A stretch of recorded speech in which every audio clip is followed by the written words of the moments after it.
నమస్తే, welcome to frankly with Telakapalli. సమకాలీన రాజకీయాలు, లేటెస్ట్ పొలిటికల్ అప్డేట్స్ అందించండి. మనతో పాటుగా సీనియర్ సంపాదకులు తెలకపల్లి రవి గారు సిద్ధంగా ఉన్నారు. రవి గారు నమస్తే సార్.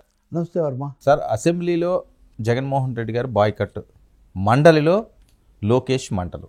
ఏంటి ఈక్వేషన్స్ ఏ రకంగా చూడాలి? అక్కడ వద్దనుకుంటున్నారు, ఇక్కడ తాడోపేడో తేల్చుకుందాం అనుకుని ఫిక్స్ అయ్యారా? అసెంబ్లీలో మాకు ప్రతిపక్ష హోదా లేదు, ఇవ్వాలి అని కదా వాళ్ళ గొడవ. కౌన్సిల్లో వాళ్ళకి ప్రతిపక్ష హోదా ఉంది, అసలు సంఖ్య కూడా వాళ్ళకి చాలా ఎక్కువగా ఉంది. కాబట్టి వాళ్ళ ఈక్వేషన్ ప్రకారం అదేం సమస్య లేదు. రెండోది, తెలుగుదేశం పార్టీ కూడా ఇలాగే చేసింది కదా. ఇప్పుడు ఉదాహరణకు అమరావతి తీర్మానాన్ని వాళ్ళు వెనక్కు కూడా కొట్టారు కదా. ఇది చాలాసార్లు జరుగుతుంటుంది. ఇప్పుడు దేశంలో కూడా నరేంద్ర మోదీకి ఎంత ఉన్నా రాజ్యసభకి వెళ్ళేసరికి కొంచెం ప్రతిపక్షం అక్కడ బలంగానే ఉంటుంది, వాటి స్వభావాన్ని బట్టి కూడా. ఏదైనా అసెంబ్లీలో నిన్న జగన్ రావటము, మళ్ళీ అక్కడి నుంచి వెళ్ళిపోయి తమ వాళ్ళతో సమావేశమై మళ్ళీ ఏం చేయాలి సభలో రాము అని మళ్ళీ చెప్పేశారు. అనుకున్నాం కదా మనం. అందుకని హోదా ఇవ్వాలి, మాకు ఇంత ఓటింగ్ ఉంది, ప్రజల సమస్యలు వినిపించాలి, దాని మీద వాళ్ళు అంటున్నారు. రాదు అని ఉప ముఖ్యమంత్రి పవన్ కళ్యాణ్ చెప్పేశారు. ఈరోజు స్పీకర్ మళ్ళీ దాని మీద ఇది చాలా తీవ్రమైన ఉల్లంఘన, అంటే చర్యలు ఏం తీసుకోలేదు, అది కూడా గమనించాలి మనం.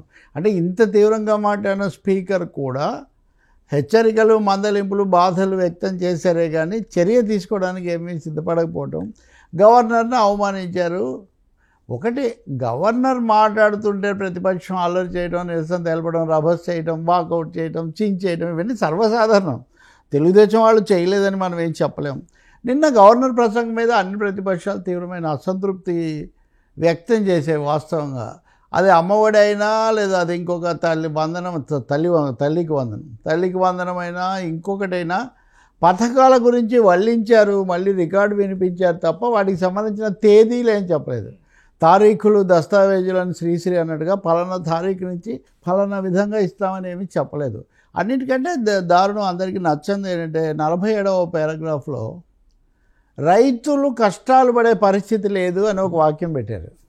పాజిటివ్గా ఏదో ఇది చేసాం అది చేసామని చెప్తే వేరు, కానీ రైతులకేం కష్టాలే లేవని చెప్తే, ఒకవైపు మిర్చి రైతులు బాగాలేరని చంద్రబాబు నాయుడే స్వయంగా ఢిల్లీకి వెళ్ళి మాట్లాడొచ్చినటువంటి పరిస్థితి, ఎంపీలు వీళ్ళందరినీ పక్కన పెట్టి. అందువల్ల మాకు చేతనైంది మేము చేస్తున్నామని చెప్పడం వేరు, కానీ అన్నీ బాగున్నాయి అని చెప్పే ఒక ప్రయత్నం మటుకు అది కౌన్సిల్లో కూడా ఇందాక వచ్చింది. లోకేష్ దాంతో కూడా అవుతున్నాడు, అది మనకి కౌన్సిల్ అప్పుడు మనం మాట్లాడవచ్చు. అందువల్ల గవర్నర్ ప్రసంగం అతిశయోక్తులతో, అవాస్తవాలతో ఉంది అనేది వచ్చిన అభిప్రాయం. కానీ వైసీపీ వాళ్ళు దీని మీద మాట్లాడలేదు, అది కూడా గుర్తించాలి మనం. వైసీపీ వాళ్ళు నిజానికి వాళ్ళు ప్లకార్డ్స్ అయితే పట్టుకొచ్చారంట, మిర్చి ధర ఇట్లాంటివి, కానీ అవేవి ప్రదర్శించలేదు. ప్రతిపక్ష హోదా అన్న ఒక్క అంశానికి అది పరిమితమైపోయింది. కాబట్టి ఈ సమయంలో అయ్యన్న పాత్రుడు అది తప్ప అని మాట్లాడారు. స్పీకరు, మీరు అతిథిగా వచ్చిన గవర్నర్ను అవమానించారు, ఇది ఏమాత్రం సరికాదు అన్నది ఆయన తీవ్రంగా దాడి చేశారు. ఇంకోటేమో జగన్ వాళ్ళని ఆపకపోగా నవ్వుతూ వీళ్ళు చూస్తున్నారు అని చెప్పారు. నవ్వుతూ చూడడం కాదు, ప్రోత్సహించారని ఇంకొకరు ఏదో అన్నారు. బొత్సతో మాట్లాడి బయటికి నడిపించారని. నిన్న జరిగిన దాని మీద బహుశా సభ యొక్క స్పీకర్ వ్యాఖ్యలు సభ అభిప్రాయానికి ప్రతిబింబం అనుకోవాలి. అందువల్ల ఆగ్రహంతో ఉన్నారు. ఇంక వాళ్ళేదో ఇచ్చే అవకాశం, వాళ్ళు వస్తారా లేదనే ప్రశ్న తప్ప వీళ్ళు ఇస్తారా లేదా అనే ప్రశ్న ఇక్కడేం లేదు. వీళ్ళేమి ఇవ్వరు అనేది, హోదా ఇవ్వరు అనేది చాలా స్పష్టం. మీరంతా కూడా చర్చిస్తున్నారు కదా. ఇప్పుడు హోదా ఇవ్వకూడదని రాజ్యాంగం చెప్పదు, ఇవ్వడానికి అర్హత సరిపోదు. ముందే సంబంధాలు బాగాలేనప్పుడు తక్కువగా ఉన్నా ఎందుకు ఇస్తారు? నాకు వర్మ అంటే అభిమానం అంటే 2 మార్కులు తక్కువైనా నేను ఏదో చేస్తాను, ఇక్కడ 100 మార్కులు వచ్చినా నేను చేయను అన్నట్టుగా ఉంది వాళ్ళ సంబంధాలు. కాబట్టి కానీ ఈరోజు అసలైన డ్రామా మటుకు కౌన్సిల్లో జరిగిందని చెప్పాలి మనం. కౌన్సిల్ కురుక్షేత్రం, మీరు అన్నట్టుగా మండలి మంటలు. ఈ మండలి మంటలు గతసారి బొత్స, పవన్ కళ్యాణ్ మధ్యలో జరిగాయి ఉప ముఖ్యమంత్రిగా. అప్పుడు విశాఖ ఉక్కు మీద, ముఖ్యంగా విశాఖ ఉత్తరాంధ్ర అభివృద్ధి. ఈరోజు లోకేష్ ఆ బాధ్యత తీసుకున్నాడు. నిన్న మొదటి రోజు పవన్ కళ్యాణ్ ఖాతాలోకి వెళ్ళింది జగన్ ఎదుర్కోవడంలో. రెండో రోజు కౌన్సిల్లో బొత్సను, ప్రతిపక్షాన్ని ఎదుర్కొనే పని లోకేష్ తీసుకున్నారు. మనం అది ఒక వర్క్ డివిజన్ లాగా తెలుగుదేశం పార్టీలు, అది ఎన్డీఏ ప్రభుత్వంలో పవన్ లోకేష్ ఈక్వేషన్ ఎలా ఎమర్జ్ అవుతుంది, ఎలా రూపొందుతుంది అని మనం చూడాలంటే ఈరోజు కౌన్సిల్లో లోకేష్ విజృంభణ, బొత్స కూడా ఏమాత్రం తగ్గకుండా నిన్న జగన్తో ఉండి బయటికి పోయినప్పటికీ కూడా ఈరోజు ఆయన మళ్ళీ తన స్థానంలో తన ప్రతిపక్ష నాయకుడిగా వచ్చిన తర్వాత ఆయన బొత్స అన్నట్టుగా ఆయన ఇదే అవుతున్నారు. అందుకని మంచి హోరాహోరీగా రసవత్తరంగా సాగుతోంది. అయితే కౌన్సిల్లో చర్చకు వచ్చిన అంశాలు తీసుకుంటే బరుదు కళ్యాణి కదా ఆమె మాట్లాడుతూ 4 లక్షల ఉద్యోగాలు కల్పించినట్టుగా చెప్పారు. 4 లక్షల ఉద్యోగాలు అప్పుడే ఎక్కడొచ్చాయి, ప్రయత్నం చేస్తున్నామని చెప్పడం వేరు అని ఆమె ఆక్షేపించారు. లోకేష్ ఏమన్నారు అంటే has the potential of 4 lakh jobs.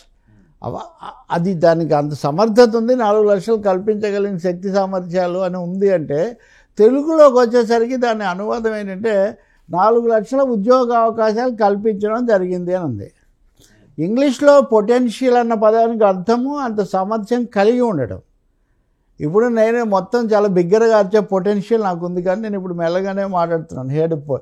Bigger voice అనేది పొటెన్షియల్. ఇక్కడ 4 లక్షల ఉద్యోగాలు అనేది అప్పర్ లిమిట్, ఎప్పుడు జరుగుతుందో తెలీదు.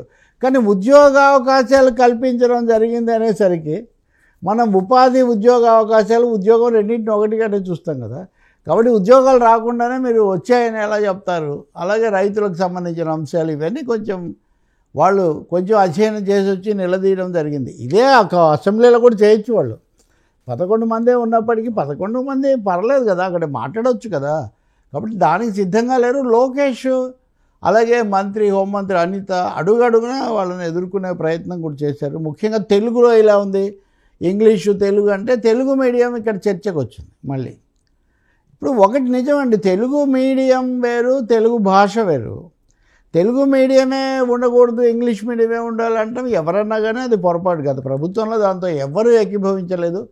అలా అని కేవలం సెంటిమెంటల్ ఇష్యూగా కూడా మనం చేయలేము. చాలామంది ఇంగ్లీష్లో చదువుతూనే ఉన్నారు కాబట్టి. ఈ తెలుగు ఇంగ్లీష్ యుద్ధం కూడా ఈరోజు కౌన్సిల్లో వచ్చింది బాగా. ఇది అనువాదం యుద్ధమే కాదు, తెలుగు ఇంగ్లీష్ యుద్ధం కూడా చాలా వచ్చింది. నిజం చెప్పాలంటే చంద్రబాబు నాయుడు కూడా అభివృద్ధి బాగా చేశాను, ఇంగ్లీష్లోకి తీసిపోవటం వీటి గురించి చెప్పిన రోజులు ఉన్నాయి. కానీ జగన్ దాన్ని మరీ ఒక విధంగా ఒక పోరాటంలాగా మార్చడంతో మీరు తెలుగుకు ద్రోహం చేస్తున్నారు, తెలుగు వాళ్ళు అండి తెలుగు ఇలా మాట్లాడతారని వైసీపీ వాళ్ళు తెలుగు ద్రోహులు అన్న స్థాయిలో అనిత కానీ ఇంకొకరు కానీ ఆ పద్ధతిలో మాట్లాడటం, వాళ్ళేమో తెలుగు సబ్జెక్టుగా ఉండాలి కానీ మీడియంగా కాదని మా ఉద్దేశం అని చెప్పటం. అదైనా కానీ కింది క్లాసుల్లో తెలుగు మీడియం ఉండకూడదు అనేది అభిప్రాయం. ముఖ్యమంత్రిగా చంద్రబాబు ఉన్నా, లేకపోతే జగన్మోహన్ రెడ్డి అంతకుముందు ఉన్నా, లేదా ఇక్కడ రేవంత్ రెడ్డి ఉన్నా, ఎవరున్నా కానీ కింది తరగతుల్లో మాతృభాష చదువుకుంటే మంచిదని మనందరం చెప్తాము. కానీ దురదృష్టవశాత్తు ఆ పరిస్థితి లేదు. దాన్ని ఎలా మెరుగుపరచుకోవాలని చూడాలి. కానీ ఇది హోరాహోరీ పోరాటంగానే జరిగింది మొత్తానికి. ఎవరు తగ్గల. బొత్స, లోకేష్, అనిత కూడా తగ్గేదేలే అన్న పద్ధతిలోనే మాట్లాడారు. సో అసెంబ్లీకి జగన్ రాని లోటు లేదా ప్రతిపక్షం లేని లోటును కౌన్సిల్ తీరుస్తుంది అని మనం తప్పకుండా చెప్పొచ్చు. ఇక్కడ ఇంకోటి కౌన్సిల్ అధ్యక్షుడు కూడా వాళ్ళవాడే, అయ్యన్న పాత్రుడు కాదు. అంటే వాళ్ళు ఉన్నప్పుడు నియమించిన ఆయన ఏంటి మంత్రి ప్రతిదానికి మీరు అడ్డం వస్తే కుదరదని ఆయన అంటారు. అధ్యక్షుడు అక్కడ ప్రతిపక్ష నాయకుడు మాట్లాడుతుంటే ఇక్కడ వీళ్ళు లేదు సమాధానం చెప్తారు. లోకేష్ స్పష్టంగా చెప్పాడు, నేను ఏదో క్లారిఫై చేయడానికి ప్రయత్నిస్తున్నాను కానీ ఏమీ అడ్డం వచ్చే అవసరం నాకేం లేదన్నట్టుగా ఆయన చెప్పారు. కానీ మొత్తం మీద ప్రభుత్వం తరఫున ఎన్డీఏ తరఫున గట్టిగా వకాలు తప్పించుకొని నిలబడింది మటుకు, ఆ యుద్ధానికి ముందుంది మటుకు లోకేష్ అని మనం ఈరోజు చెప్పొచ్చు. సార్ మరొక అంశం నిన్న బాగా వైరల్ అయింది. నిన్న వీళ్ళు హాజరయ్యింది, ఎవరైతే 11 మంది సభ్యులు హాజరయ్యారో అది కౌంట్లోకి రాదు. నిన్న గవర్నర్ ప్రసంగం, అది అసెంబ్లీ సమావేశం కాదు. స్పీకరు కుర్చీలో కూర్చుండి సమావేశం జరిగిన రోజునే అది కౌంట్లోకి వస్తుంది అని చెప్పి నిన్న అసెంబ్లీలో ఎవరైతే అధికారులు ఉంటారో వాళ్ళే బయటికి చెప్పినట్లుగా ఈ రోజు నుంచి వస్తేనే ఇవన్నీ కాలక్షేపం కబుర్లు అండి. అసెంబ్లీ రిజిస్టర్లో సంతకం చేస్తే అసెంబ్లీకి వెళ్ళినట్టే. అంటే నిన్న కౌంట్ ఎప్పుడు నిన్న కూడా ఏం కాదు. ఒకవేళ ఓటు వేయడానికి వెళ్తారు, ఊరికే ఓటు వేయడానికి, అది కూడా అసెంబ్లీ సమావేశాలు దాని రికార్డు ఉంటుంది ప్రతిసారి. సభ్యులుగా వచ్చారు, నిన్న వచ్చింది కౌంట్ కాదు, వాకౌట్ చేస్తే కౌంట్ కాదు అన్ని విని ఇవన్నీ కల్పించుకునేవి తప్ప ఇంకోటి కాదు. ఇంకోటేమో ఇప్పుడు వైసీపీకి టీడీపీకి ఎంత వ్యతిరేకత అయినా ఉండొచ్చు, కానీ దాని ఆధారంగా మొత్తం పద్ధతులు మారిపోవు కదా. ఉదాహరణకు చంద్రబాబు నాయుడు గారు ఒక 6 నెలలు అసెంబ్లీకి రాలేదనుకోండి, జగన్మోహన్ రెడ్డి కూడా గత ప్రభుత్వంలో అప్పుడు వీళ్ళే ఉన్నారు కదా, అప్పుడే ముఖ్యమంత్రి కూడా కాలేదు. నిజంగా 60 రోజుల రూల్ ఉంటే అప్పుడే తీసి పడేసేవాళ్ళు కదా జగన్ను. అప్పుడు ఇంకా జగన్కి ఇంత స్టేచర్. ఇప్పుడన్నా ఆయన మాజీ ముఖ్యమంత్రి, ఆయన పారాఫెర్నలియా ఇవన్నీ చాలా బలంగా ఉన్నాయి. నిజంగా ఇలాంటి అవకాశం ఉంటే కోడెల శివప్రసాద్కి మాత్రం బుర్ర లేదని వీళ్ళు ఏమన్నా భావిస్తే ఇది ఒక హడావుడి కార్యక్రమం తప్ప. ఇప్పుడు సభ ఎన్ని రోజులు జరుగుతుందండి? హార్డ్లీ 19 రోజులు జరుగుతుంది. 19 రోజులు జరిగే సమావేశంలో మీరు 60 రోజులు రాలేదని మీరు ఎలా తెలుస్తారు చెప్పండి? మళ్ళీ వచ్చే సమావేశానికి నేను వస్తాను, అది మామూలే కదా. అది మీరు ఉద్యోగులను మీరు చూస్తారు, పర్మనెంట్ కాకుండా టెంపరీగా తీసుకున్న ఉద్యోగులను సరిగ్గా 30 రోజులు అయిన తర్వాత చివరి రోజు తప్పించి మళ్ళీ తీసుకుంటారు. కాబట్టి అది సరైందా కాదా అంటే అది నేను దాంతో ఒప్పుకోను. మీరు సభకు వెళ్ళాలి, ప్రజల తరఫున మాట్లాడాలి, గట్టిగా నిలబడాలనే నేను చెప్తాను. కానీ ఏవో సాకులు ఉన్నాయి, ఏవో లొసుగులు ఉన్నాయని భావిస్తే అది సాధ్యం కూడా కాదు. ఇంకోటి కూడా అనర్హుడిగా కూడా ప్రకటిస్తే ఆయన మళ్ళీ వెళ్ళి పులివెందుల్లో పోటీ చేస్తాడు, మళ్ళీ బై ఎలక్షన్ వస్తుంది, అంతే కదా. అది కూడా ఏమైనా మీకు కనపడిందా? సభ రాకముందు మాట్లాడారు చాలామంది రాజులు మంత్రులు, ఇప్పుడు ఎవరేం మాట్లాడలేదు కదా. కాబట్టి అది జగన్ దాన్ని డిజైన్ చేసాడు. ఆయన వ్యూహాత్మకంగా సభకు వచ్చాడు, దాన్ని పక్కన పెట్టుకున్నాడు. మళ్ళీ వస్తాడేమో సభ ముగిసే లోపల, ఎవరు చూశారు? బడ్జెట్ మీద ఒక దాడి చేసి వెళ్తారేమో నాకు తెలియదు, కానీ అది సమస్య కాదు. కానీ ఆ అంశమే అసలు మాట్లాడకూడదని చెప్తే అది కూడా కుదరదు. అడుగుతాడు, అడగడం. ఇప్పుడు ఆంధ్రప్రదేశ్కు ప్రత్యేక హోదా ఇవ్వాలి అనుకోండి, ప్రత్యేక హోదాకు రాజ్యాంగంలో అవకాశమే లేదని కేంద్ర ప్రభుత్వం చెప్తుంది. పైన పదవి అంటే నేను ప్రాక్టికల్గా ఒక ఉదాహరణ చెప్తున్నా. ఆ ఫైనాన్స్ కమిషన్ సిఫార్సుల్లో అది లేదు, దాన్ని మారిపోయింది అంటారు. అదంతా ఏం లేదు, మీరు ఇవ్వదలుచుకుంటే ఇవ్వచ్చని మనం సభలు పెడతాం, సదస్సులు పెడతాం. ప్రజాస్వామ్యంలో రాజ్యాంగం కింద ప్రభుత్వాలు తలుచుకుంటే ఏదైనా ఎవరికైనా ఇవ్వచ్చు. ప్రభుత్వం ఇవ్వదలుచుకుంటే మంచి స్నేహంగా ఉన్నారనుకోండి. మీరు చూడండి, తమిళనాడులో విజయకాంత్ అని ఉండేవాడు, జయలలితతో కలిసి పోటీ చేసి అసెంబ్లీలో ప్రతిపక్ష హోదా తీసుకున్నాడు.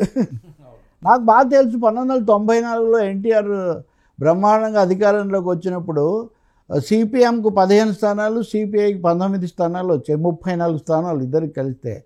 ఇద్దరం కలిసి ప్రతిపక్ష హోదా తీసుకుందామని ఒక ప్రతిపాదన కూడా వచ్చింది. వస్తే మనం ప్రభుత్వం తెలుగుదేశంతో కలిసి ఎన్నికల్లో పోటీ చేసి, నిన్న మీరు పవన్ కళ్యాణ్ మాటల్లో కూడా మాది రెండవ పెద్ద పార్టీ, కూటమిలో రెండవ పెద్ద పార్టీ అని చెప్పడం, 21 స్థానాలు మొదటిసారి అండి ఇది. రెండవ పార్టీకి అంటే తెలుగుదేశం కాంగ్రెస్లను మినహాయిస్తే ఇంకో పార్టీకి 20 స్థానాల పైన రావడం ఇది మొదటిసారి. ఒక్కసారి బీఆర్ఎస్కి వచ్చాయి, కానీ అప్పుడు ఉమ్మడి రాష్ట్రంలో అది 294 స్థానాలు ఉన్నప్పటి కథ. అందువల్ల 20 స్థానాల పైన రావడం అది పెద్ద విషయమే. ఈ 11 స్థానాలు 11కు పడిపోయాయి అంటే మీకు 23కే కదా పడిపోయాయి. ఏది ఇక్కడ ఒక్క పార్టీయే. ఇప్పుడు మీరు అన్ని పార్టీలు కలిసి పోటీ చేశారు. నేను అంటున్నానంటే బలాబలాలు వేరు, 40% ఓట్లు వేరు, సభకు రావడం రాకపోవటం వేరు. చట్టబద్ధంగా అవకాశం ఉంటే నేను అన్నట్టు కోడెల శివప్రసాదే అసలు జగన్ రెండోసారి ముఖ్యమంత్రి అయ్యే అవకాశం ఉండదు కదా. అప్పుడే ఆయన కనుక డిస్క్వాలిఫై చేస్తుంటే ఎందుకు చేయలేదు చెప్పండి. ఎవరు ఆర్గ్యూ చేయరు. ఎందుకంటే మన మీడియాలో, మన రాజకీయ చర్చల్లో కొన్నిటి చుట్టూ పరిభ్రమించడం తప్పితే ముంజేతికి అంగడానికి అర్థమైంది, కానీ కళ్ళ ముందున్న వాటిని కూడా ఎక్కువ తీసుకోవట్లేదు. చూద్దాం అయ్యన్న పాత్రుడు అయితే ఆయన ఏం చెప్పలేదు ఈరోజు. మీరు చూడండి, మేము తీవ్ర చర్య తీసుకోబోతున్నాము అది ఇది అని.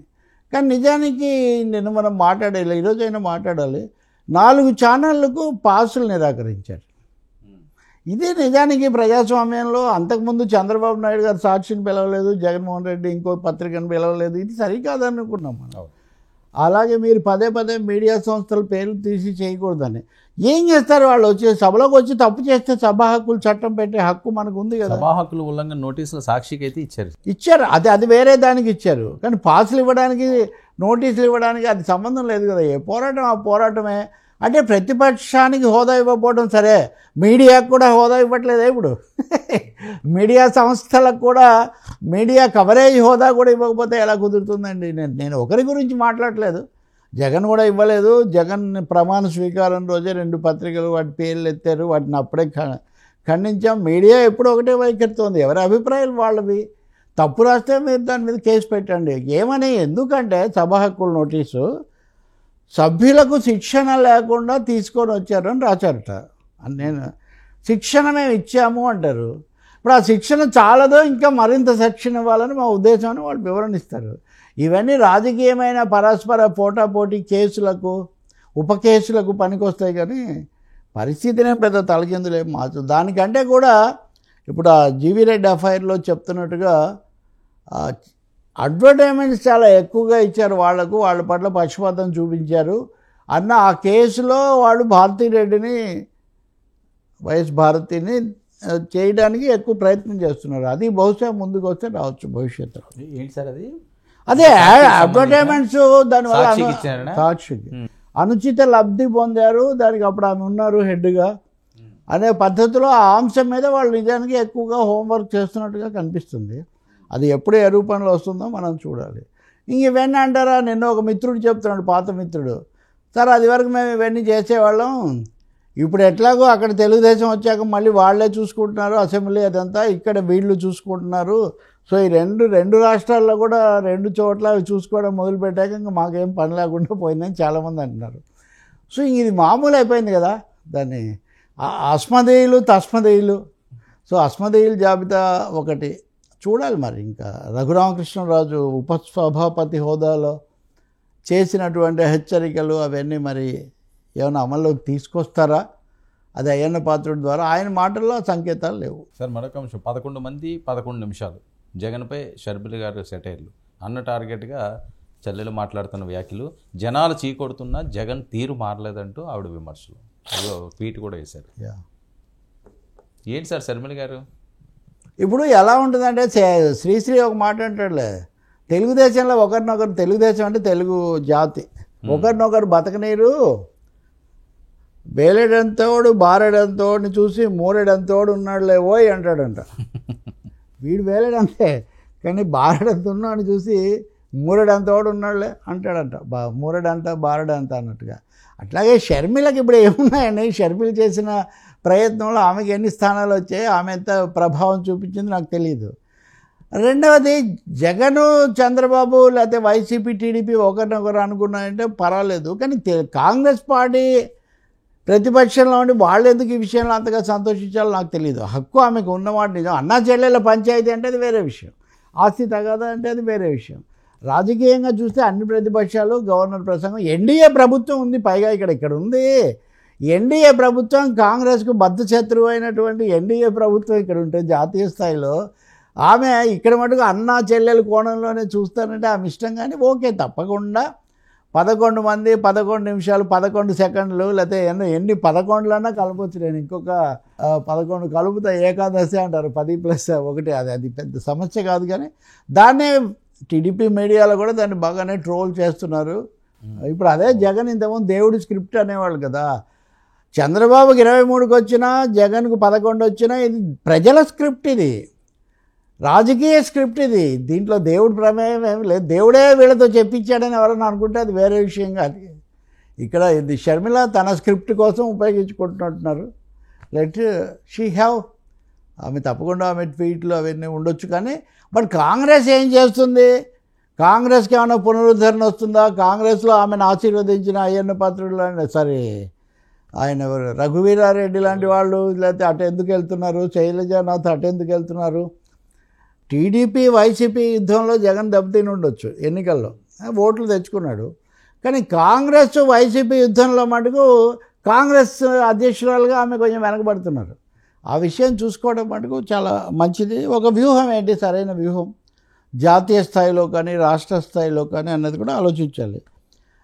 జగన్ ఎటు తిరిగి 11 ఇంకా చాలా తేలిక కదా లెక్క కూడా, అన్నీ ఒకట్లే ఉంటాయి, ఏ సమస్య లేదు. సో ఆ 11 ఉంటాయా లేదన్నది కూడా ఒక ప్రశ్న. 11ను కూడా లాగడానికి జరిగే ప్రయత్నాలు కూడా చాలా జరుగుతాయి కదా. గతంలో 67 మంది వస్తే 23 మంది దాకా పోయారు, 3వ వంతు. ఇప్పుడు కూడా సభకు వెళ్లకుండా ఇలాగే ఉంటే కొత్త సభ్యులు, ఉదాహరణకు మొన్న ఒక సభ్యుడు కండువా వేసుకోలేదు, ఆయన ఎప్పుడు వచ్చి మాట్లాడుతుంటాడు పాపం మీ అందరితో. కండువా వేసుకోకపోతే దాని మీద జగన్ విసుక్కున్నాడు, ఏంటి కండువా మారుస్తున్నావా? ఆ విజువల్సే చూస్తున్నాను సార్, మీరు అందులో గమనించండి. అదిగో ఆయన వస్తున్నాడు చూసి, అది తోసుకుంటూ వచ్చి ఆయన చంద్రశేఖర్, ఆయన కండువా ఉంది అందులో. మరి ఎందుకు వచ్చింది ఇది సోషల్ మీడియా? లోపల ఇన్సైడ్ లేదు అనుకుంటాను, అసెంబ్లీ లోపల అన్న తర్వాత మళ్ళీ వేసుకున్నాడేమో. అయితే అన్న తర్వాత ఇక్కడైతే వచ్చేటప్పుడు ఉంది, మరి అది వచ్చేటప్పుడు వెళ్ళేటప్పుడు ఈ విజువల్ అదిగో చూడండి ఆ మధ్యలో నుంచి ఒక ఆయన అవునవును. వస్తాడు. అదిగో అతనే అవును. చంద్రశేఖర్, అతన్ని అన్నారని ట్రోల్ అయింది. లేదు, కొంచెం వాయిస్ వినిపించింది కూడా ఆయనే కదా, ఎన్నికలు అయిపోయిన తర్వాత కూడా కదా 99 స్టూడియో కూడా వచ్చాడు ఆయన. కాబట్టి ఇది ఈయన మాట్లాడాడు ఆయన. బహుశా అంత ముందు ఏదో జరిగినట్టుగా ఉంది. అంత తేలికే ఇప్పుడు కండువాలు ఇంకో సమస్య కూడా ఉంది. కండువాలు తీసేస్తే వైసీపీ కండువాలు తీసేసిన చాలామంది టీడీపీ కండువాల కోసం ఎదురు చూస్తే వాళ్ళకి ఎయిట్లా అది కమిషన్ల చైర్మన్లు అనండి, పార్టీలు మారిన వాళ్ళు అనుకోండి, ఆఖరికి బాలినేని శ్రీనివాసరెడ్డి లాంటి వాళ్ళు కూడా పూర్తి వాళ్ళు ఆశించిన స్థాయిలో సభలు పెట్టి సంరంభం ఏది తెలుగుదేశంలోకే కాదు, జనసేనలోకి బీజేపీలోకి ఇప్పుడు విజయసాయిరెడ్డి వేసుకొని ఉండేవాడు వీళ్ళు ఒప్పుకుంటే. విజయసాయిరెడ్డి కాషాయ కండువాతో ప్రత్యక్షమైనవాడు ఈ పాటికి. అందుకని షర్మిల ఇంకా వెయిట్ చేయాల్సి వస్తుంది. 11 మంది కూడా ఎలా ఉంటారు, ఈ పరిణామాలు ఎలా ఉంటాయి. అలా కాంగ్రెస్ కండువాలు మార్చి వైసీపీ కండువాలు వేసుకునే వాళ్ళు ఎంత ఆల్రెడీ వాళ్ళ మాజీ అంటే తనకంటే ముందు ఎవరు అధ్యక్షుడిగా ఉన్నాడో ఆయన వైసీపీ కండువా వేసుకున్నాడు. సో రాజకీయ పార్టీలు, ముఖ్యంగా పాలక పార్టీలు కొంచెం ఇతరులను అపహాస్యం చేయడంతో పాటు తమను కూడా ఒకసారి కొంచెం ఆత్మావలోకనం కూడా చేసుకోవాల్సిన అవసరం ఉంటుంది. సరే, ఏంటి పవన్ కళ్యాణ్ గారిపై దువ్వాడ శ్రీనివాస్ వ్యాఖ్యలు ప్రశ్నించకుండా ఉండేందుకు 50 కోట్లు తీసుకుంది. నిన్న విపరీతంగా వైరల్ అయిన అంశం. అంటే ఈయన మళ్ళీ టార్గెట్ పవన్ కళ్యాణ్ గారు వెళ్తున్నారా? ఏమో, దువ్వాడ శ్రీనివాస్ మీకు మంచి దోస్త్ కదా, మీరు మొన్న వాలంటీర్స్ డే రోజు కూడా వాళ్ళతో డిబేట్ ఇదంతా కూడా చేసినట్టుగా ఉన్నారు. ఇప్పుడు బాధ్యతారహితమైన వ్యాఖ్యలు చేయకూడదండి. రాజకీయ విమర్శలు ఎన్నైనా చేయొచ్చు. పవన్ కళ్యాణ్ సనాతన రాజకీయాలు, సనాతన పేరుతో మత రాజకీయాలు, వాటి గురించి నేను చాలా మాట్లాడాను, ఎప్పుడు ఇక ముందు కూడా మాట్లాడతాను. కానీ అదే సమయంలో 50 కోట్లు తీసుకున్నారు, 60 కోట్లు తీసుకున్నారు అని అనేటప్పుడు దానికి ఏమన్నా ఆధారం ఉందేమో, దాన్ని బయట పెట్టాల్సిన అవసరం ఒకటి ఉంటుంది. ఊరికనే ఒక మాట అనేస్తే అయిపోతుంది అంటే మళ్ళీ ఇదిగో మీరు అన్నట్టుగా ట్రోల్స్ ఇవన్నీ వరుసగా వస్తాయి. ఇంకోటి చూస్తే కనుక నేను బహుశా మీ చర్చలోనే విన్నాను, నిజంగా అయితే మాకు ఆయన మీద చాలా అభిమానం, ఏదో అది అనుకోకుండా ఒక రాంగ్ మెసేజ్ వెళ్ళింది, కానీ మేము నిజానికి ఆయన్ను చాలా ఇష్టపడే వ్యక్తులం అన్నవారు. మరి అంటే నోరు మాట ఎటు పడితే అటు మాట్లాడుతుందా? అది నరం లేని నాలుకలే, ఇష్టం వచ్చి వాడుకలే అన్నట్టుగా ఎటు పడితే అటు తిరుగుతూ ఉంటుందా? కాబట్టి దువ్వాడ శ్రీనివాస్కు వాగ్దాటి ఉంది, బాగా మాట్లాడతారు, అదంతా నిజమే. ఇంకా మిగతా అంశాల్లోకి నేను పోవట్లేదు, అది పెద్ద మళ్ళీ అదొక కథ. దాన్ని అలా పక్కన పెడితే ఆయన పవన్ కళ్యాణ్ మీద కానీ ఏ నాయకుడి మీద అయినా, ఏ పార్టీ మీద అయినా మాట్లాడేటప్పుడు హేతుబద్ధంగా ఆధార సహితంగా మాట్లాడడం చాలా అవసరం. ఆ మాటకు వస్తే ఈ దశలో అంటే ఇప్పుడు ఎట్లా ఉందంటే వర్మ ఒక్క మాట కొంచెం వాస్తవికంగా చెప్తే వెంటనే ఇప్పుడు పవన్ కళ్యాణ్ క్షమాపణ చెప్పాలి అనేదాకా వెళ్ళాడు. తెలుగుదేశం వాళ్ళకి అది నచ్చలేదు. కనీసం 2-3 విషయాల్లో ఆయన ఇప్పటికీ హోంశాఖను విమర్శించారు. అనేక అంశాల్లో ఆయన కొంత విభేదించిన పరిస్థితి ఉంది. అటువంటిది 50 కోట్లు తీసుకున్నారు. 50 కోట్లు ఆయనకు ఒక సినిమా తీస్తేనే 150 కోట్లు ఇస్తారు. ఆయన 50. అందుకే నేను మాట అనేటప్పుడు ఎవరిని అంటున్నాము, ఏమంటున్నాము అన్నది ఆలోచించుకోవాల్సినటువంటి ఒక అవసరం ఉంటుంది. ఇది సమర్థించడం కాదు. పవన్ కళ్యాణ్ ఏదో ఆయన తెలుగుదేశాన్ని సమర్థిస్తాడు, అది దువ్వాడ శ్రీనివాసును దివ్యల మాధురిని సమర్థిస్తాడు ఆయన, తెలుగుదేశాన్ని సమర్థించకపోతే. కాబట్టి ఇంకా చెప్పాలంటే ఒక 2 నెలలుగా ఇప్పుడు మళ్ళీ ఆయన వస్తాడు, మళ్ళీ నన్ను చాలా రెస్పెక్ట్ చేస్తాడు. అది నాకు చాలామంది మీద వచ్చే మొహమాటం, అదే మొహమాటం అనండి, ఇబ్బంది అనండి. ఒక 2-3 మాసాలుగా అసలు ప్రజలను, రాష్ట్రాన్ని వదిలేసి కుటుంబ వ్యవహారాలు, సొంత వ్యవహారాల్లో మునిగి తేలిన వాళ్ళు ఎవరు అందరు చూశారు. స్టూడియోల వారీగా వెళ్ళి మరీ ఇవన్నీ చేసిన వాళ్ళు. కాబట్టి ఇప్పుడు ఎవరన్నా కానీ ఇప్పుడు ఆయన రష్యా అల్లుడని ఒకరంటే ఇంకొకరంటే వెంటనే ఉపయోగమే ఉంది. ప్రజలు ఈ రాజకీయాలను తిరస్కరించారు. వ్యక్తిగత దాడులు ఇవన్నీ మంచిది కదని చెప్పారు. ఆ వంశీ లాంటి వాళ్ళు కూడా వాటిని ఎదుర్కొంటున్నారు. రాజకీయాలు ఎంతన్నా మాట్లాడండి, గవర్నర్ ప్రసంగాన్ని విమర్శించండి, విశాఖ ఉక్కు మీద పోరాడండి. ఉత్తరాంధ్ర కదండి, ఆ వెళ్ళి విశాఖ ఉక్కు దగ్గర కూర్చోవచ్చు కదా దీని అంతటికంటే. సో చూద్దాం మరి, జన సైనికులు ఎలాగో ట్రోలింగ్లో ఉంటారు కదా, వాడు మామూలుగానే అవసరాన్ని మించి వీరశైవంతో ఊగిపోతుంటారు. వాళ్ళకు ఉన్నవి లేనివి కల్పించి రెచ్చగొట్టుకోవడం వల్ల కూడా ఏం ఉపయోగం లేదు. నేను అనుకుంటాను పవన్ నిన్న సభ దగ్గర మాట్లాడినప్పుడు కూడా తను, తన పార్టీ, తన బలము, తన పునాది వీటిని కాపాడుకోవడం మీద పూర్తి దృష్టితో ఉన్నాడు. 50 కోట్లు కాదు 500 కోట్లు ఇస్తే కూడా ఆయన జనసేనను పెంచుకోవడం మీద ఆయన దృష్టి ఏమీ మారదు. అదైతే నేను రాజకీయంగా దువ్వాడకు చెప్పగలుగుతా. నాకైతే నాకు పవన్ కళ్యాణ్ లేదా ఎన్డీఏ వాటితో నాకేం సంబంధం లేదు. నాకు ఆ మత రాజకీయాలు సనాతనం నాకు ఇష్టం కూడా లేదు. సార్ ఏంటి జీవీ రెడ్డి రాజీనామా టీడీపీ క్యాడర్లో అసంతృప్తి అని చెప్పి వాళ్ళకి సపోర్ట్గా ఉన్న వాటిల్లోనే వస్తున్న ఎవరి మీద అసంతృప్తి? ఎవరైతే సీనియర్స్ ఉన్నారో, ఎవరైతే సీరియస్గా వర్క్ చేస్తుంటారో వాళ్ళందరూ కూడా అసంతృప్తి వ్యక్తం చేస్తున్నారండి జీవీ రెడ్డిని.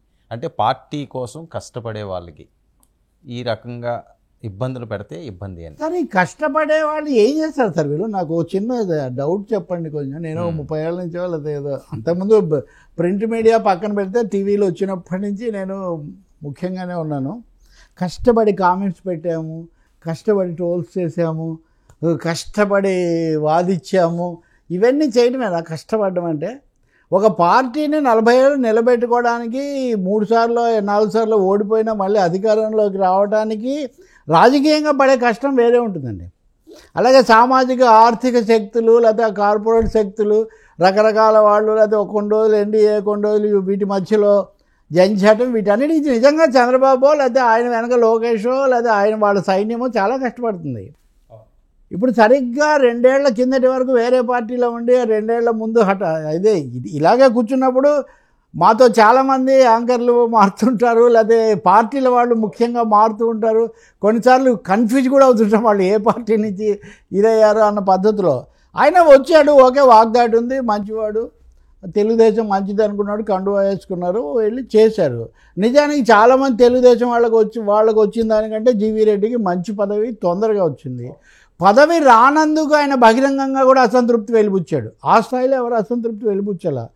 ఇవన్నీ కూడా చంద్రబాబు నాయుడు భరించాడు కదా వాళ్ళ పార్టీ మధ్యలో. మనం చెప్పాలంటే ఇదంతా అయిన తర్వాత ఆయనకు కొన్ని అబ్జర్వేషన్స్ చేశాడు. కార్పొరేషను, డబ్బులు, పదవులు, ఆ ఐఏఎస్ ఆయన దినేష్ కుమార్ ఎవరు తన మాట వినలేదని.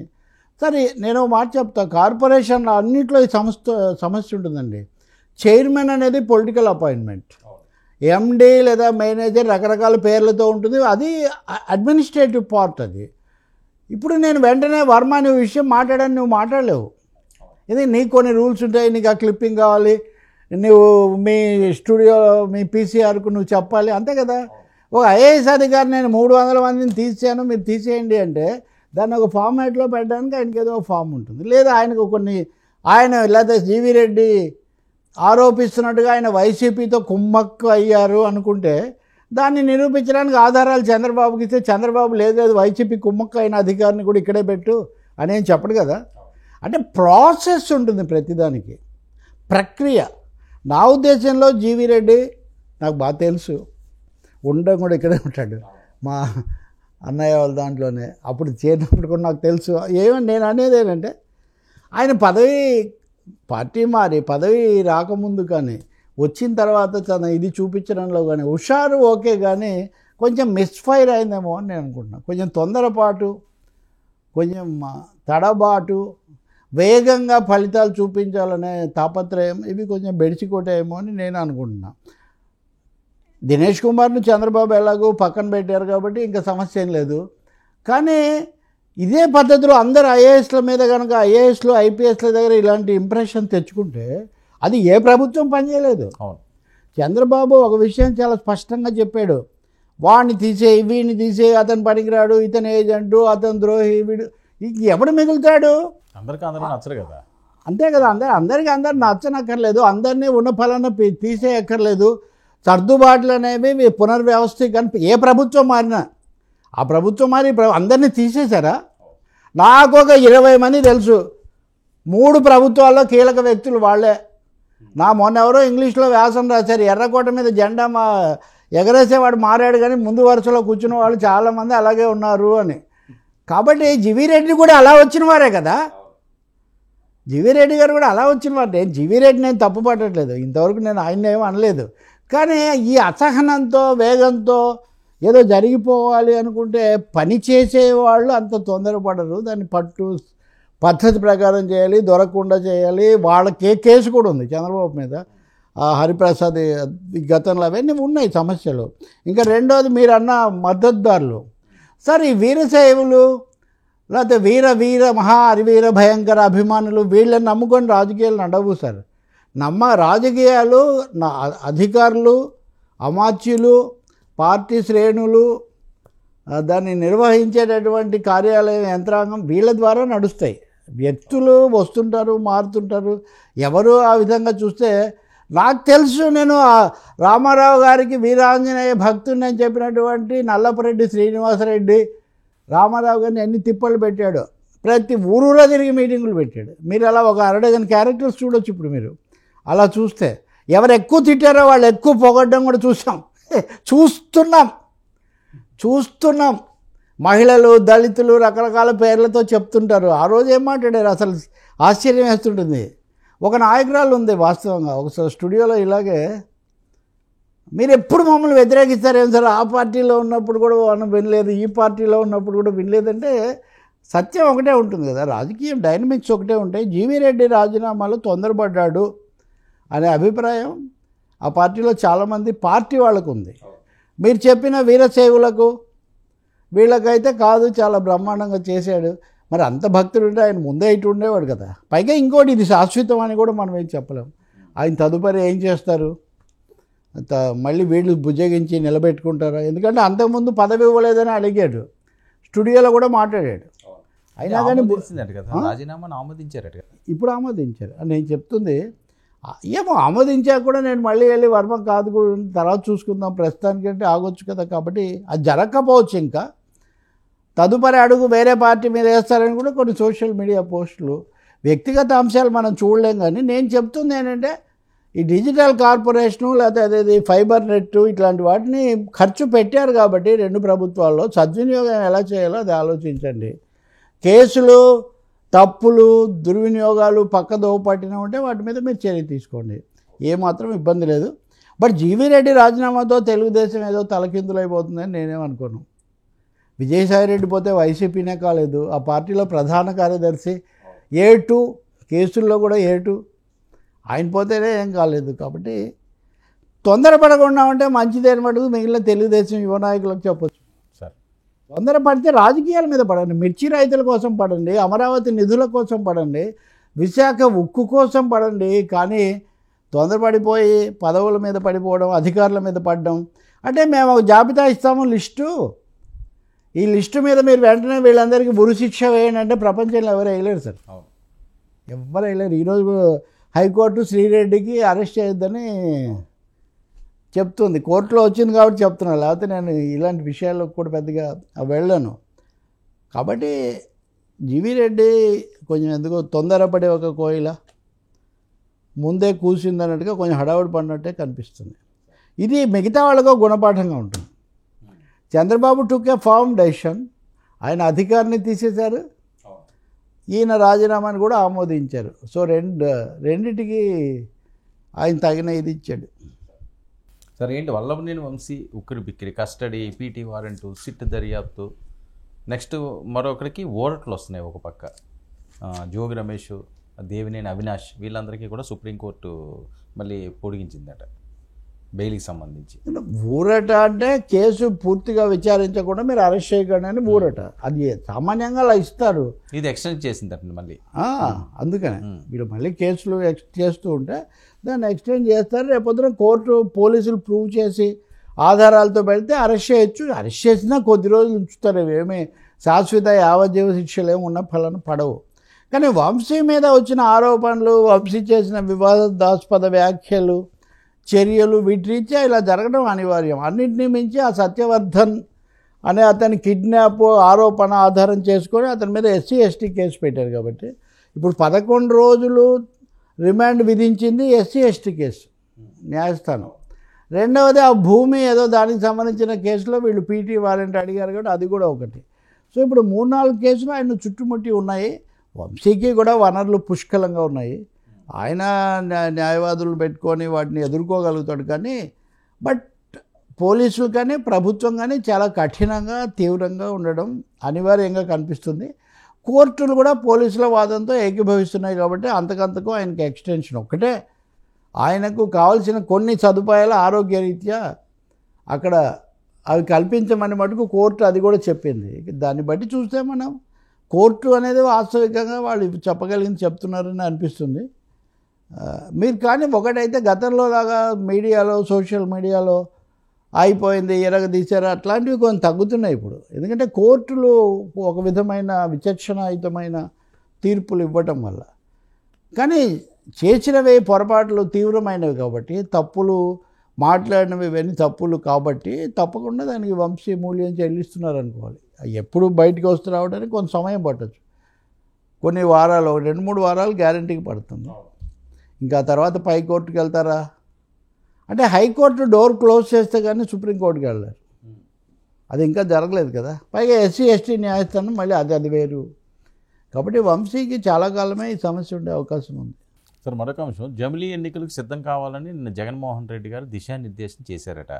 అలాగే జమిలీ ఎన్నికలకు రూట్ క్లియర్ అవుతుందని చెప్పి మరొక ప్రచారం. 2027-28లో ఎన్నికలు జరిపే యోచనలో కేంద్ర ప్రభుత్వం ఉంది. ఆ విధంగానే జమిలీ ఎన్నికలపై జాయింట్ పార్లమెంటరీ కమిటీ ఈరోజు భేటీ అయింది. వర్మ, ఈ జమిలీ ఎన్నికల సమస్య మనం చాలాసార్లు చర్చించాము. ఢిల్లీ ఎన్నికలు గెలిచిన తర్వాత జమిలీ ఎన్నికలు వేగవంతం అవుతాయని కూడా కొంతమంది జోస్యం చెప్పారు. కానీ నిజానికి ఢిల్లీ ఎన్నికల్లో అంత బ్రహ్మాండంగా గెలిచిన తర్వాత బీజేపీ వాళ్ళకి కొంచెం కాన్ఫిడెన్స్ పెరిగింది. ఇంకా వాళ్ళకి ఉత్తరప్రదేశ్ ఎన్నికలు చాలా ముఖ్యమైనవి. బీహార్ ఎన్నికలు కూడా గెలిస్తే అసలు అలాంటి ప్రస్తావన కొంత వెనక్కిపోవచ్చు అనే ఒక అభిప్రాయం. మొన్న ఒక బీజేపీ నాయకుడితో మాట్లాడాను నేను. ఆయన ఏమంటారంటే, ఇప్పుడు మేము తెచ్చినా కానీ మేము అది 34 కోసం మేము తెస్తున్నాము, 29లో కానీ అది జరగదు. 29, 34 ఎన్నికలు ఆ విధంగా జరుపుతాం తప్ప 24, 29 మధ్యలోనే ఏదో జమిలీ ఎన్నికలు వచ్చేస్తాయనేది ఊహాగానం మాత్రమే. మేము ఇప్పటికిప్పుడు అంత ఎన్నికలు కోరుకునే పరిస్థితిలో లేము. ఉన్న పరిస్థితి ఇవన్నీ కొన్ని బాగానే ఉన్నాయి అని. అయితే ఆయన అప్పుడు చెప్పింది అదనంగా, ఇప్పుడున్న రాష్ట్రపతి ద్రౌపది ముర్ము పదవీ కాలం అయిపోయేసరికి మటుకు అప్పుడు మోదీని అధ్యక్ష అభ్యర్థిగా పెడితే, రాష్ట్రపతిని చేస్తే, మోదీని రాష్ట్రపతిని చేస్తే దేశమంతా కేవలం ఇదే కాదు. ఉదాహరణకు శ్రీలంకలో అధ్యక్ష పాలన తెచ్చారు. జూలియస్ జయవర్ధనే ఉన్నప్పుడు. సిరిమావి బండారునాయకే ఓడిపోయి జయవర్ధనే వచ్చాక అధ్యక్ష తరహా పాలన పెట్టాడు. బంగ్లాదేశ్లో ఎర్షాద్ అనేవాడు నియంతగా ఉన్నప్పుడు అధ్యక్ష తరహా చాలా దేశాల్లో చుట్టుపక్కల ముఖ్యంగా అధ్యక్ష పాలన పెట్టారు. కాబట్టి వన్ కంట్రీ, ఒక దేశం, ఒకే దేశం, ఒకే ఎన్నిక, ఒకే మోడీ, ఈ సిద్ధాంతం అమల్లోకి రావాలంటే మోడీ దేశానికి రాష్ట్రపతి అయ్యే అవకాశం ఉంది. అప్పుడు రావచ్చు, ఇంత లోపలైతే ఈ మధ్యలో రావు అనేది ఒక పెద్ద బలమైన వాదన ఉంది. జగన్మోహన్ రెడ్డి మటుకు తన పార్టీని సమాయత్తం చేసుకోవడానికి, దాన్ని కొంచెం ఏమనాలి, ఫామ్లో పెట్టుకోవడానికి జమిలీ మంత్రం బాగా పనిచేస్తుంది అనుకుంటున్నాడు ఆయన. జగన్ జమిలీ మంత్రం బలంగా వినిపిస్తున్నాడు. మోదీ కంటే కూడా, బీజేపీ వాళ్ళకంటే కూడా వైసీపీ వాళ్ళు ఈ జమిలీ ఎన్నికల గురించి కాపాడుకోవడానికి అనుకోవచ్చా సార్? క్యాడర్ అంతే. ఇప్పుడు కేవలం కేసీఆర్ ఏమన్నాడో జగన్ అదే. ఇప్పుడు కేసీఆర్ కూడా మొన్న ఒక 9 నెలల తర్వాత ఏదో తెలంగాణ భవన్కి వచ్చినప్పుడు ఏమన్నాడు, ఉప ఎన్నికలు గ్యారంటీకి వస్తే మీరేం దిగులు పడకండి, ఈ ప్రభుత్వం ఉండదు మధ్యంతరాన్ని ఆయన చెప్పారు. సో కేసీఆర్, జగన్ కూడా జమిలీ మంత్రము, ఉప ఎన్నికల మంత్రం పట్టుకోవడం అనేది యాదృచ్ఛికం కాదు. ఎన్నికలు అంటే ఇప్పుడు మనకు ఎలా ఉంటుందంటే, మన రాజకీయాలన్నీ ఎన్నికల దగ్గరికి వచ్చి ఆగిపోయాయి కదా. చంద్రబాబు ఏమన్నాడు, జమిలీ ఎన్నికలు బిల్లును మేము బలపరుస్తాం కానీ ఇప్పుడు రావు అని చెప్పాడు ఆయన. ఈ రెండింటికి వైరుధ్యం చూడండి. జమిలీ మంత్రం ఇద్దరి నోట వస్తుంది, కానీ బీజేపీ వాళ్ళు కూడా బల్లగుద్ది చెప్పేది 29 లోపలైతే జమిలీ ఎన్నికలు రావు. 29 లోపల ఎన్నికలు పెట్టే ఉద్దేశం కూడా మాకు లేదు. ఉత్తరప్రదేశ్ ఎన్నికలు, బీహార్ ఎన్నికలు గెలవడం బీజేపీ ప్రయారిటీస్లో చాలా కీలకమైనవి అని. బట్ జగన్ అయితే మటుకు అదే చెప్తూ ఉంటాడు. బహుశా దీనికోసం ఆయన మళ్ళీ సన్నాహాలు, అభ్యర్థులు, కసరత్తు ప్రారంభించడం నేనేం ఆశ్చర్యపోను. ఎందుకు అంటే దీంట్లో ఇంకొక కిటుకు కూడా ఉంది. పార్టీ వ్యయ ప్రయాసాలు, ఖర్చులు, కార్యక్రమాలు ఇవన్నీ భరించాలి కదా. ఇదిగో వర్మ, మీరు అక్కడ గుంటూరు, ఇదిగో మీరు నెల్లూరు అని నేను చెప్తే ఖర్చులన్నీ మీరే భరిస్తారు కదా. 4 సంవత్సరాలు భరించాలి. 4 సంవత్సరాలు భరించాలి కదా ఇప్పటి నుంచి. కాబట్టి ఈయన అభ్యర్థి, జమిలీ వస్తే ముందే ఈయన, లేకపోతే తర్వాత ఈయన, ఏదైనా ఇది ఈయన ఇలాకా అని చెప్తే సమస్య ఉండదు కదా. కాబట్టి వైసీపీ ఇప్పుడున్న పరిస్థితుల్లో జమిలీ ఎన్నికలు అన్న దాన్ని ఆధారం చేసుకోవాలనుకుంటుంది. వాళ్ళకి అదొక ఆశాకిరణంలాగా, ఒక ఆశా దీపంలాగా వాళ్ళకి కనిపిస్తుంది. అది ఎన్నికలు వచ్చే నాటికి ఎలా ఉంటుంది అనేది ఒకటైతే, 40% ఓట్లు ఉన్నాయి అనేది ఒకటి ఉంది. కాబట్టి అందుకని జగన్ పదే పదే దాన్ని నొక్కి చెప్తున్నాడు. కానీ బహుశా నేను చూస్తున్నంతలో జగన్ చెప్పినంతగా ఇంకెవరు చెప్పట్లేదు. అవును, అసలు ఎవరో మాట్లాడలేదు, ఎవరు ఆ టాపిక్ ఎక్కువగా మాట్లాడలేదు. ఈవెన్ పార్లమెంట్లో కూడా మళ్ళీ ఈ సమావేశాలు ఇంతవరకు రాలేదు. చాలా ప్రాసెస్ ఉంటుందండి. మరి ఇది ఈ రోజు ఏంటి వీళ్ళ మీటింగ్, జమిలీ ఎన్నికలపై జాయింట్ పార్లమెంటరీ కమిటీ భేటీ, ఒక కమిటీ వేశారు కదా. ఇప్పుడు ఆ బిల్లు అక్కడ ప్రవేశపెట్టారు. అసలు ప్రవేశపెట్టడమే రాజ్యాంగ విరుద్ధము. రాజ్యాంగంలో అసెంబ్లీ ఎన్నికలు, లోక్సభ ఎన్నికలు వేరువేరుగా ఉన్నప్పుడు అన్నింటినీ కలపాలని చెప్పకూడదు. రెండవది, బలం లేక ప్రభుత్వం చాలాసార్లు చూస్తుంటాం కదా ప్రభుత్వం పడిపోతుందని. ప్రభుత్వం పడిపోయిన ప్రతిసారి 3 ఏళ్ళు దీన్ని కొనసాగించాలి. దీని మీద నేను చాలాసార్లు చెప్పాను. జమిలీ ఎన్నికల మీద మనం ప్రత్యేకమైన చర్చ ఒకటి చేయాల్సి ఉంటుంది. కాన్స్టిట్యూషనల్ ఆర్డర్ ఆఫ్ థింగ్స్, రాజ్యాంగం చెప్తున్న ప్రక్రియ, దానికి ఇది విరుద్ధమైంది కాబట్టి సభలో పెట్టకూడదు అని ప్రతిపక్షం అభ్యంతరం చెప్పింది. వీళ్ళు ఏం చెప్పారు, మేము సభలో పెట్టడం లేదు, దీన్ని పరిశీలన కోసం సంయుక్త పార్లమెంటరీ సంఘం, జాయింట్ పార్లమెంటరీ కమిటీ జేపీసీకి ఇస్తున్నాము అన్నారు. ఇది ఎలా ఉంది అంటే, మేము సభలో పెట్టలేదు కదా అన్నారు, కానీ జాయింట్ పార్లమెంటరీ కమిటీకి ఇచ్చారంటేనే సభలో ప్రవేశపెట్టినట్టే. ఇదిగో ఈ టాపిక్ చూడు, నువ్వు మాట్లాడదామని నేను నీకు ఇచ్చాను అనుకోండి కెమెరా ముందు, ఇచ్చినట్టే కదా పలానా అంశం అని. ఇప్పుడు అదే ఇక్కడ జరిగింది. సో అది చర్చకు తీసుకుంది పార్లమెంటు. సభ ముందుకు ఎప్పుడు వస్తుంది, ఏ క్లాజ్ ఎలా ఉండాలి, ఈ అంశాలన్నీ వాళ్ళు పెడతారు. చాలా ఆశ్చర్యకరంగా ప్రాంతీయ పార్టీలన్నీ బలపరుస్తున్నాయి. అది నిజంగా వేటేసేది ప్రాంతీయ పార్టీల మీదనే. ప్రాంతీయ పార్టీలే లేకుండా ఒకటే ఉండాలని. అంటే మోదీ గారు ఏం చెప్తే అది వినే, మోడీ గారు ఏం చెప్తే అది, మోడీ గారు రేపు ఇంకోరు కావచ్చు. మోడీ కూడా 3 సార్లు అయిపోయింది. అంతే ప్రాంతీయ పార్టీలు నిజానికి ప్రాంతీయ పార్టీల విషయంలో గట్టిగా ఉండాల్సింది. డిఎంకే గట్టిగా వ్యతిరేకిస్తుంది ఉదాహరణకు చెప్పాలంటే. అలాగే టీఎంసీ వ్యతిరేకిస్తుంది.